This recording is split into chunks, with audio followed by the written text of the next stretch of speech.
abono ko sen oustas Tayibou ɗo fi kala conférence waɗaɗo ya hendomo wona ko sati a waɗira suguno kollunko woni waɗirde ɗo ni ko sengole vidéo ɗo ko spécial fi bayana oustas Tayibou tun waɗeteɗo siɗa faala bayanaji maɓɓe ɗin fof ko ɗo tun abono fala ولذلك عيسى بن مريم قول الحق الذي فيه يمترون إنه عيسى بن مريم أو فيرسيون دون فيرسيون بونغاج موضوع بمعنى سيكي إمامهم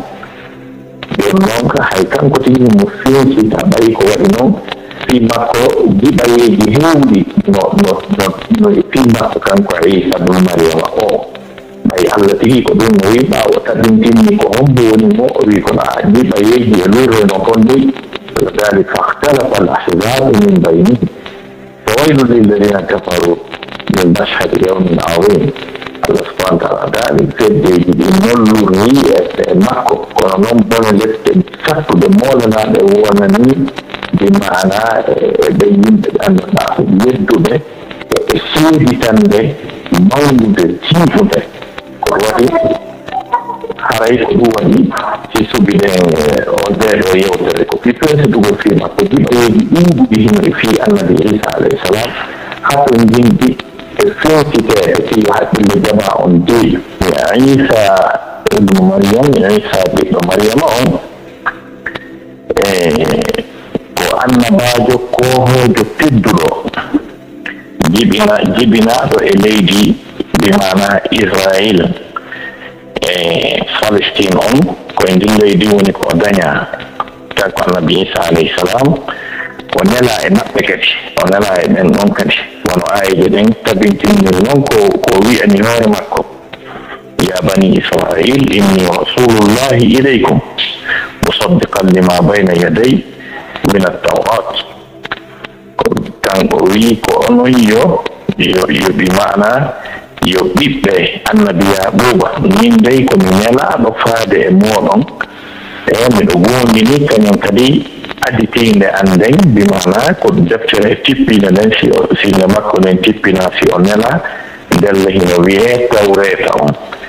ɗum no tindini wondema koye ndin leydi woni ko daña ko yimɓe ndin leydi kadi woni ko kanko annabajo on o nela faade e muɗum kanko noon Isa ɓiɗɗo Mariam on identité makko on ko woni kon tigi tigi inde makko nden ko ɗum ɗon ko Isa o wiyete kono kanko ko damba ko e yumma makko ko waɗi noon kanko o jibina tawi o ala baaba o jibina o ala baaba kanko annabajo Allah on ko wasi qur'ana wi inna masala Isa inda Allahi ka masali Adam khalaqahu min turabin thumma qala lahu kun fayakun bima'ana Allah dali misal Isa ka Allah subhanahu wa ta'ala no wayi wono Adama kono ɗon ka tagugol mo naafiyara Isa no wayi Adama tigi tigi kono ko noone no Allah subhanahu wa ta'ala tagiri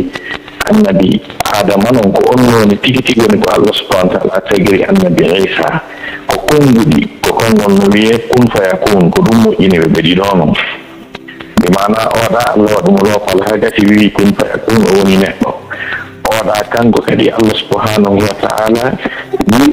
wi'umo kun fayakun o woni ɗum ka nder reedu nene makko ko wasi qur'ana wi wa kalimatuhu alqaha ala maryam wa ruhun min yani ko konngol Allah subhanahu wa ta'ala ngol Allah bugi e maryama kañum e ruhu immoɗo e makko kanko Allah subhanahu wa ta'ala konngol ngol koko Allah wi ko yo Isa wonu ka nder reedu maryama ko ɗum faada kalima on konngol ngol donc ɗum waɗi si aya on ɗa ɓannidirgol ayaji ɗen ɗiɗi misal bimana Isa newa misal Adama o tagumo e leydi o wi kun fayakun kamɓe ɗiɗo noon ko ɓe yimɓe kun fayakun bimana wona laawol wowangol andagol ngol ka jibinede ɓe ɗiɗo noon ɓe jibinira na gorko e debbo hawtodiri yiidi maniyu ɗumanni ɓe moƴƴina ko kun fayakun moƴƴini ɓe wone ɓe woni ko ɗum woni maana aya on ɗamomi jangi on ko ɗum ɗon kadi woni ko firti ko ari on ka suratu Nisa inchalrahman donc ko noon woni ko kanko annabajo Allah on o tagira ko none ngalɗinɗo wonɗo ngalaw par ce que kanko tigi kanko annabajo on ko aya ko o mande harana mandeji bimana arɓe e makko ɗin وهو سبحانه ولنجعله آية للناس وكان أمرا مقضيا ورحمة منا وكان أمرا مقضيا يعني الله دالني فعلم كدي ودمان ونن ينبغي كمن يرمى لإمر بيعا كل كدي جزاء ومن فيها كسينا رمضاتا لا تلان بستيسي ولا يسي ولا موئي ووضب ونقل مغل بمعنى كان النبي عيسى عليه السلام ko jeeyaɗo noon kadi annabaɓe kadi ɓurɓe teddude annabaɓe allah ɓen sabu tawa e jowoɓenɗa ulul asmi en ala ulul asm o gandi annabaɓe ɓen ɓe fof maɓɓe koɓe guruji tendre guruji no waynayo kono allah soodi toon ɓe temetata sappo tata ɓurɓe teddude ɓen ɗon ɓen ko ɓe wiyete rusul neraɓe ɓen allah suuti e nder ɓen temetato e sappo e tato jowoɓe ko ɓen ɗon wiyete ulul asmi ɓe jowoɓe ɗulle ko نوح عليه السلام كان إبراهيم عليه السلام موسى عليه السلام عيسى عليه السلام كان محمد رسول الله صلى الله عليه وسلم النبي عيسى نطلع كأول الأزم لأن باب يقول بتجدد أما أن باب بني إسرائيل تنفق وقول بفق تجدد كان النبي عيسى عليه السلام النبي عيسى عليه السلام كنا بيا أن باب يعني في يده بمعنى جياد الله سبحانه وتعالى ودي أنا بقولكم فكانكو كنيان جبنا كانكو تيجي أولا نهار ما أنا بقولكم وفيني نهار ما كنيان جبنا ورجال الله يعني جبنا هذا ما كوي أتاتهم لكن تندوب لقرصنا ريشوا كمريم ويك الله سبحانه وتعالى داري بعد أعوذ بالله السميع العليم من الشيطان الرجيم واذكر في الكتاب مريم Allah subhanahu wa ta'ala o daali janto ka nder deftere Maryama imana ya janto ka nder deftere Maryama o sayara ko deftere Maryama no mari deftere ya janto nder ton ko ya janto Maryama ka nder deftere parce que ko Maryam woni maqulu bi mansubu on no ko kanko janta wadkur fil kitabi Maryama janto kanjor deftere Maryama ɓurayno en welande pigo so allah wino waskur Maryama fil kitab janto Maryama bima'na ka nder deftere allah daali إذ انتبذت من أهلها مكانا شرقيا فاتخذت من دونهم حجابا فأرسلنا إليها روحنا فتمثل لها بشرا سويا قالت إني أعوذ بالرحمن منك إن كنت تقيا قال إنما أنا رسول ربك لأهب لك غلاما زكيا إذن آية وعندك سورة مريم لأنه سيفيك أن وضع أن بعد الله أجيبنا بمعنى أن مريم ونوك بوكتين haka si o yaari sen mo ana sifori ɗon noon o wirniti e maɓɓe fattakhazat min dunihim hijaba o wirniti e maɓɓe allah lan ɗon innini e makko e nelaɗo bimana immini jibril alayhi salam faade e makko haka si toon arde e noone sukala baaɗo fotoɗo ɓay sonnaji on ko jogitiɗo sala muɗum e ko boni toon o wimmi mi neloriki allah subhanahu wa ta'ala yo gandam bone maɗa si tawi noon ko a hulowo allah haray mi daɗe on fayi o inni kanko innama ana rasulu rabbiki liyahaba laki gulaman zakiya ko heewi kon si tawi hara e hakkude gorko e suddiɗo ta gorko on fa ala ka ɓomti o ɗaɓɓata lawol no haala juutira o wolay ko wolta kamɓe wotere par ce que so wino toon innama ana rasulu o landatono ko muñal ma so darino kadi rabbuki kañum kadi o wiyayno ko fiyon ɗum kono wooli fof fiita haala juutu hakkude maɓɓe jon noon nde o ƴettuno ɗon ɓurno o yawanno ko watta konde makko e yamirore allah subhanahu wa ta'ala reedu mum ko sowi boobo on e annabi isa alayhi salam yiltoyi ɓay allah yiɗino ñande yo tawara ko boobo o woni ko wowli ha ko boobo o wowlata men ñande allah o lamɗo waɗi plan allah moɗa plan mo eɓɓa moɗa eɓɓoreji fi ko faala yo laato mo كان تيجي إنهم يكيدون كيدا وأكيد كيدا ويمكرون ويمكر الله وكذلك كدنا ليوسف kono amma tun di mana moɗa planji to acca planji moƴƴi fi ko faala yo laata moɗa kadi planji ko hara ko ganta ko fi jaribagol bandi fi maɓɓugol ɓe kono amma o plan ɗo ko plan nafaɗo mo o waɗi fi yo tawara ko bobo wolta kono wasi qur'anayi fa imma tarayinna min albashari ahadan faquli inni nadartu lirrahmani sawman falan ukallima alyawma insiya sa ari fotude ko heewi ko ngadi mante moƴƴo e Qur'an si tongal ari fa imma haga si ande araye fa imma tarayinna min albashari ande ko Allah wi kon aroye net fa Qur'an fa imma ya'tiyannakum minni hudan on ko hudan kadi o arono Allah dani fa imma tarayinna si ari wi oyde bayle maale yiwaya dawai fi de won sita bala min al-bashar imot banning ke ahadan goto faquli inni nadartu lirrahmani sawman nijdani alla ahadi korka falan ukallima al-yawma yawti tatahande insiyan tanke bay Allah ko kala wado ko dengan watta sitaw ko barakati ko den kadi Allah wada non ne arno haga si o arde o bobo mo tambimo e ino Allah tonganimo wulugol de mana nano ayje den jokkodin don ko sokko mariam wono jangirande de ko mi hato jinne mo gon fi yon faamu e mana yelto yibe inni قالوا يا مريم لقد جئت شيئا فريا يا أخت هارون ما كان أبوك امرأ سوء وما كانت أمك بغية feli mo felande duɗunde ha o faala wolde kon tawi mo tawana wolde Mariam ardiɗo e hunde ngal ditte ndaarande si a waɗi ɗum ɗo haray a waɗi ɗum ɗum ɗo kono a tawa ɗum nden maɗa hati siɗɗo Haruna o karama koɓe dusroɓe wi ko neɗɗo wonno hulowo Allah andiraɗo pewal ha ɓe tawi ko ɓannidirte moƴƴugol jikku e yurnugol e miidi e yankinare e dewal ko neno Mariama ɓeynimo siɗɗo Haruna no as goɗɗo ɗo kirminal ha ɓeynimo miñam Firawna on jenite donc Qur'ana wi modi darale ndemma wonano neɗɗo bonɗo yummuma kadi wonano haylotoɗo jeena sa waɗi ɗum ɗo haray a waɗi ɗum ɓay noon o maɓike ha kasi mo togana wolugol o sappi bomo fa asharat ileyh o sappi bomo on tum o sappi ɗum bomo wawati tawi o wiide lande oɗo ko oɗo andi qalu kayfa nukallimu man kana fil mahdi sabiya holno min yewtidirta e penujo bobo penujo woofiɗo holno min yewtidirta e on ɓe wolɗum ɗum bobo on kon tawi jarko ha ɗon kamɓum kadi ko sabbino on say noon annabi Isa alayhi salam fuɗɗi wolde kisan qala inni abdullahi atani alkitaba wa ja'alani nabiyyan wa ja'alani mubarakan aynama kuntu wa awsani bis salati wal zakati ma dumtu hayya wa barran bi walidati o wi ko mi woni Isa ɓiɗɗo Maryama on o wi'i bi ma'ana komi jiyaɗo Allah ni komi jiyaɗo Allah o kilan deftere men o waɗilan annabajo da wawi wiwde wondema annabako on ɗon ko neññande fuɗɗi o déclara min ɗon har makko wondema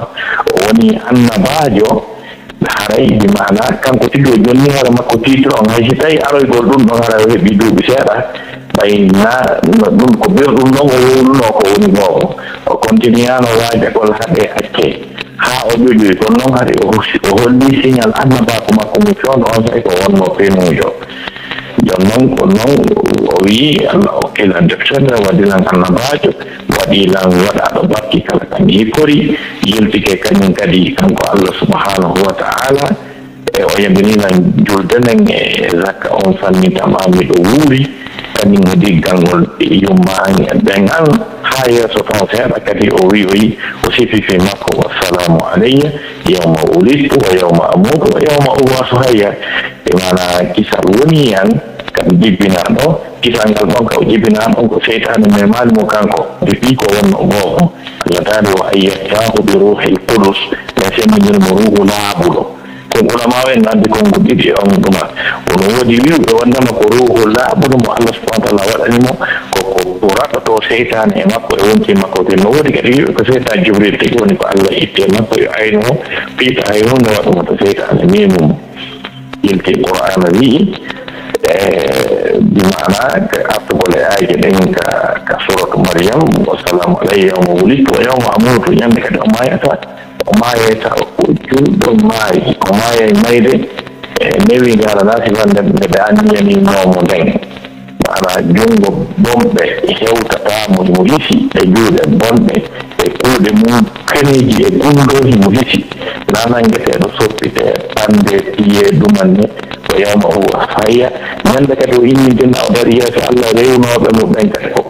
فنان الله تعالى وتعالى في فسكان كنا باجي الله ما نادينكم غريب ويوم كتير مريض نموتي ولا ما كنا نميل ما كنا نفوق أكتر ما كنا نفوق في يوم دوالي أيام أدورني وأنا إني عبد الله منكم جياد الله كبير الله ما أنلو نوسيتا يوم أونو يجي بين ما يكون بيت الله donc haray telmo sengo haray annaba ko ko nongo arti haray ko nela e mun kadi ko bani israila wana e adna allah fu onela dum don mo woni presi mo bangini do wana non ka suratu saf ino la ko إذ قال الله إذ قال عيسى بن مريم لقومه يا قوم إني رسول الله إليكم من الأنفاد موضع ومن الأنفاد موضع بمعنى أنهم بني إسرائيل كويبين دون ونيلا ولا يأتنا الله عيسى عليه السلام نلا وجاء ما نجي وجاء بأن بعد الله أوكا بمعنى سفر أبنو كصوت المائدة إنه جاء الموضوع يمكن بالنوبة تبرئ الأكمه والأبرص بإذنه بمعنى كان ينبي لي أن الله رونكو دانو يكون مكو وإنه معجزة ما معجزة reflète réalité socio-culturelle ملعب مبين بمعنى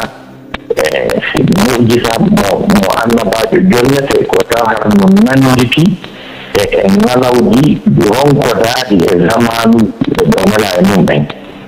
de tawno yimɓe annabi isa ɓe ari ko mantownoɓe ñawdugol docteur yakan hari kadi ko yimɓe kadi ɓe ñatteɗi hulɓiniɗi woni e muɗum ronko daadi allah addiri mujjita makko on telen noon wono tawno yimɓe annabi moussa ɓe yimɓe égypte ɓen no fuurno e bilew moƴƴa allah jonnimo ko nandita e bilew donc mujjita ma refleta fewda reesi ñamuji andaji e yimɓe ɗon tigi nela e mum naya yimmuɗo yaha fuutal yaltina internet yaltina youtube wiya e ɗawlude ɓe mujisa ɓe anda ɗum holluɓe mujisa ka kowle e ka sopparema reena teddinama say umare laato ka jama o andi ton donc wono wiɓen noon haray tan ko annabajo allah o omo jonnano mujisa ñawdugol ɗin ñabbeeli ko wiyeteɗo amadan ñawnare nangore goɗɗo tere ɗen fof kaƴa ɗum alno kanko o wawno ñawdude ɗum no jeyano e mujjisa makko o wuntingol luuɓe o wawno kadi ɗumɗon no jeyano kadi e mujjisa makko o yeetagol yimɓe ɓen o tawaka tawno ɓeyngel maɓɓe ɗi yeynakiti o tawaka tawno dépense hanga ɓannaka anka ka ñameteji ɗin mari ton kono ara o yeetomo kala hande ko suuku defu ɗon ko maafe ha ko defu ɗon ko ɗum ɗo e ɗum ɗon ko ɗum ɗo ñaamu ɗon hanki jemma tawa o hanko taƴi siral ton ɗum no ina jeeya e mujjisa ko kanko annabajo allah mokka no jeeya kadi e ko mujjisa makko kanko annabi isa alayhi salam e tagugol e manan allah subhanahu wa taala no ɗaɗo istahluku min atini hay'ati toyri bi ismi fatanfuku minha fatakunu tayran bi ismi donc allah subhanahu wa taala taali kadi ko moƴƴinaynoɗa sondu taga sondu immoɓe loopal ngal moƴƴinɗa wutta e muɗum ruhu wona e muɗum yiraya ɗum ɗon kadi kanko annabajo allah on okkano ɗum ɗon kañum kadi e wurnitugol ko maayi wa istukhrijul mawta bi ismi janto kañum kadi ko wurnitayoɗa o maayi immode bimana e dunaye an min allah subhanahu wa taala hay kadi si goɗɗo maayi waɗi ko maayi fof andi o maayi o wurniti yimɓe ka wallinoɓe ko gabru tawi ko woni duuɓi usɗiɓe waɗi ko gabru ara o tappa gabru o nodda on tigi ha o nodda on tigi immo wuronira e yimɓe men ɗum ɗo fof no jeeya e mujisaji mawɗi ɗi allah subahana taala okki o annabajo wiyeteɗo Isa ibn Maryam eno tabbitiri noon taw ko Qur'an wonnema Isa alayhi salam ono annabajo kowojo tedduɗo o dañano haa gasi o wuuri e bogoyagal makko o wuuri be mana paygel yagal makko o wuuri e sukayagal makko par ce que Qur'ana wi tukallimu nnasa fil mahdi wa kahla eɗa yewta yimɓe ɓen ka wondoɗa ɗon penijo eɗa yewtayno kadi yimɓe ɓen ka wondoɗa ɗon ƴaɓɓuru maajo kadi kono ko ɓuri tabbitude bindi e jomiraɓe gande no lura moƴƴa nder duuɓi o wuuri ɗin kono ko ɓuri wonde gonga o wuuri no duuɓi capantati e tati ka hoore leydi ɗo kanko annabajo Allah ko woni tun bi mana kanko o mayaali sifano yimɓe ɓen o maayi cenno ngano wuuri cenno maayo kanko annabajo Allah ko tabbiti ko o mayaali Allah subhanahu wa ta'ala raɓnomo ka makko ton o tabbitino aydi ɗen tabbintiniri noon so ndaari masalan surat nisa on page mo wonɓe yewde ɗon on page noon ko page hawniɗomo fimum sangoɗerol hawniɗo lurɓinigol fimum moƴƴa noon ko watti Allah subhanahu wa ta'ala e ahlul kitab on buppino sifa e mum ɗo no jeeya e ko ɓuri mawnude ko watti Allahu ɗan o subhanahu wa ta'ala e alyahudankoɓɓen e annatarankoɓɓen e ko ɓurɗi mawnude principe uji ɗin Allah subhanahu wa ta'ala no limtidi ɗon no jeeya noon e ko ɓuri mawnude ɗon ko wiwgol maɓɓe wonnema ɓe wari annabi Isa alayhi salam ɓe pempimo ɗum welaade Allah subhanahu wa ta'ala so ndaari pason suɗɗode pason tangoɗeron ngol dow ka surat nisa ɓiwi ka Allah subhanahu wa ta'ala daari ɗon fa bima naqdihim mithaqahum wa qatlihim al-anbiya bighayri al-haqq wa qawluhum qulubuna ghulf waltaba Allahu alayha bikufrihim fala yu'minuna illa qalila wa bikufrihim wa qawlihim ala maryama buhtanan 'azima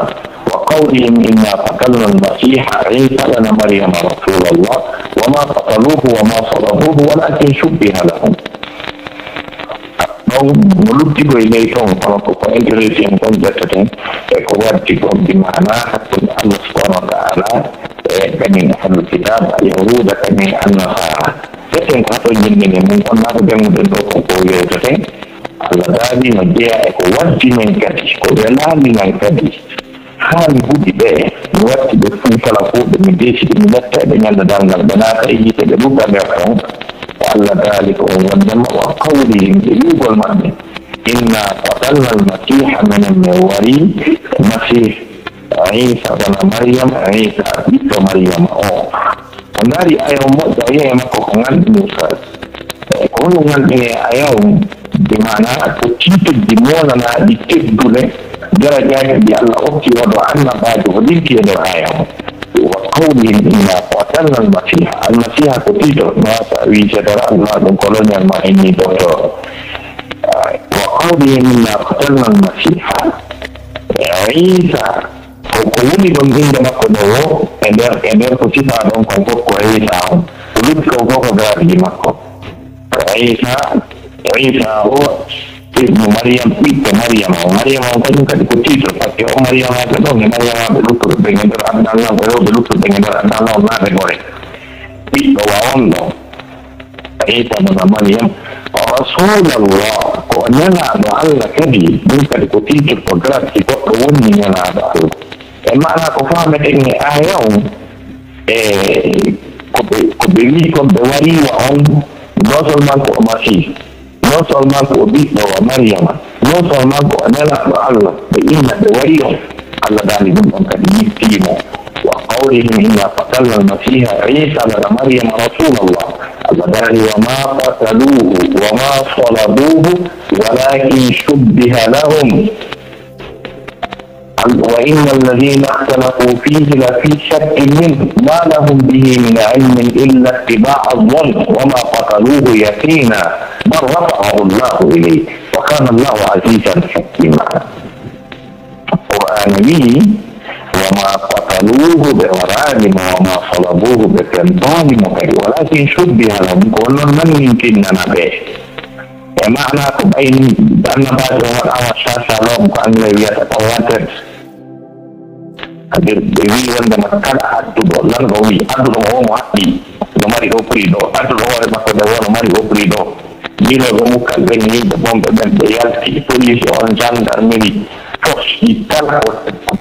watta enquête ko ɗaɓɓitata ɗum fof yo ɗaɓɓito annabajo fof yalti ɗaɓɓiti o tawi woduno neɗɗo goto yi'unoɗon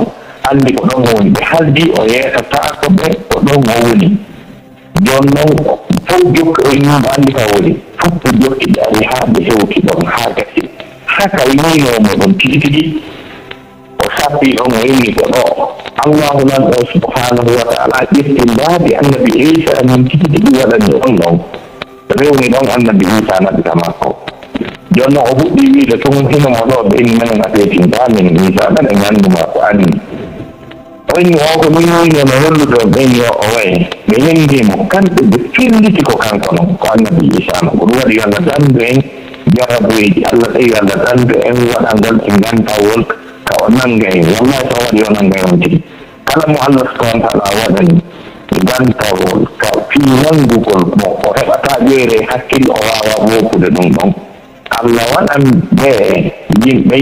jokkunoɓe mo on sa e gantawol nuɗɗungol faamude sabu mbaadi annabi isa ni ko ɗum waɗanomo mbaadi o waɗa neɗɗo wonɗo o wonno anndunoɗo mo wiya ko kanko noon on tayna kanko wasi qur'an wi wama qataluhu wama salabuhu walakin shubbiha lahum kono noon nannintinana ɓe dey nannintinna qur'an wi wondema ɓe waraji mo presque qur'an yeddi wi'oy wa inna alladina ikhtalafu fihi lafi shakkin minhu ma lahum bihi min ilm qur'an wi'i wondema ɓe yimɓe lurruɓe fi makko ɓe nder sikkitaare yo alanaɓe gandal laaɓungal pos wondema ko kanko noon ɓe woni sumɓi mana ɓe woni jokkuɓe ko sikkugol ko kanko ni kono haqiqatan na kanko qur'an wi wama qataluhu yaqina ɓe warani mo kanko tigi kahara ko kanko tigi woni ko ɓe wari ɓe wari noon nanduɗo e makko barrafa'u llahu ilayhi allah onan ɗon ɓanti annabi isa faade makko onan ɗinno ɗon ɗen kono daari wa kana allahu azizan hakima allah onan ɗon laatike ko o tedduɗo mi mana yeñuɗo o wi on aziman on azizan hakiman ɗon arɗokka tan on aya ɗon ko ɗon finsiti mangini ko woni e aya on kon tigi tigi wattane hakkille e lannode ayaje ɗen iɓe hippi e finsitugol ɓangina mbaɓɓe suudu madlul bi mana ko ɗaɓɓa e aya on kon tigi tigi wa kana allahu allah laatake azizan ko o tedduɗo mo teddungal mum ari ha hewti wondema annabajo makko mo o suɓi o waɗi ulul azim o suɓanimo nene wa on ɗon o jennimo ɗin titirɗi ɗon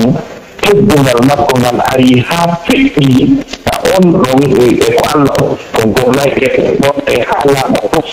tonɗe waɗe jasine wiɓe ko ɗum noon firi azizan noon hakiman ko ñoynuɗo nde poste militaire fof muɗum kala ko watta enquête kon fof ari ha hewti e suudu ka goɗɗo woni ha gasi tawi satellite ji ɗin fof e caméra ji ɗin fof ɗino ayni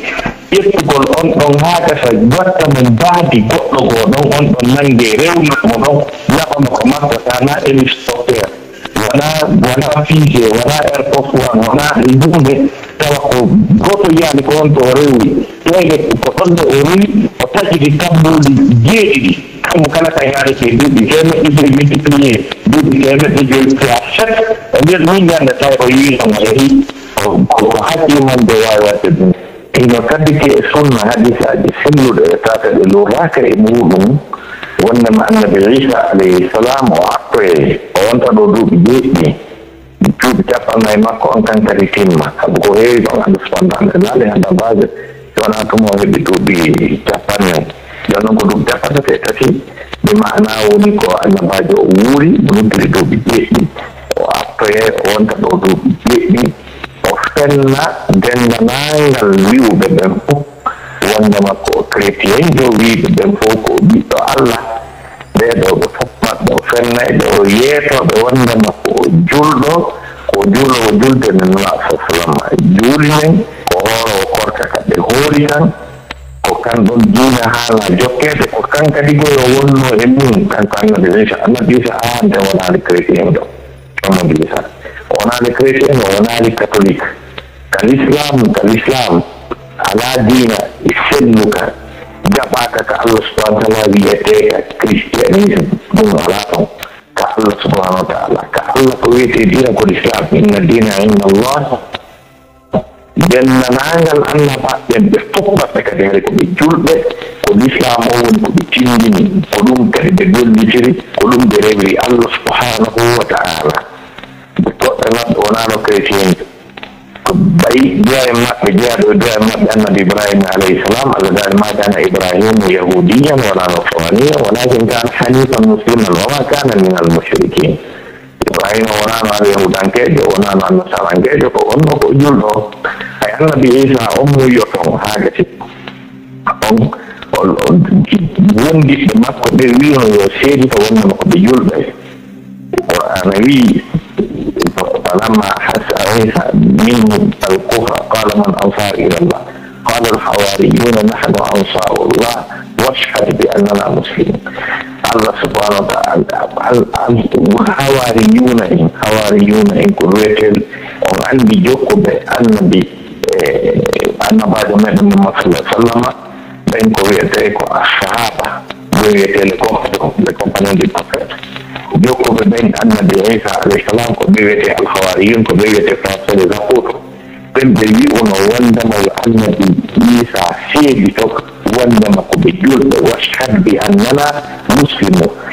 ko wano noon dennanagal annabaɓe ɓe fof maɓɓe kadi ɓe déclari ɓe wodi konngol gotol kadi wi ko ɓe julɓe heɓanoke maɓɓe chrétien jama al yahudankejo ma al nasarankejo ɗum ko moƴƴina ɗum noon aɓe ɗon qul amanna billah wa ma unsila alayna wa ma unsila ala ibrahima wa ismaila wa ishaq wa yaqub wal asbat wa ma utiya musa wa isa wa nabiyuna min rabbihim la nufarriqu bayna ahadin minhum wa nahnu lahu muslimun e oɗo aya ɓe ɗo ɓe wiɗi ko ɓe julɓe jon noon kanko annabi isa o tippoyto ɗo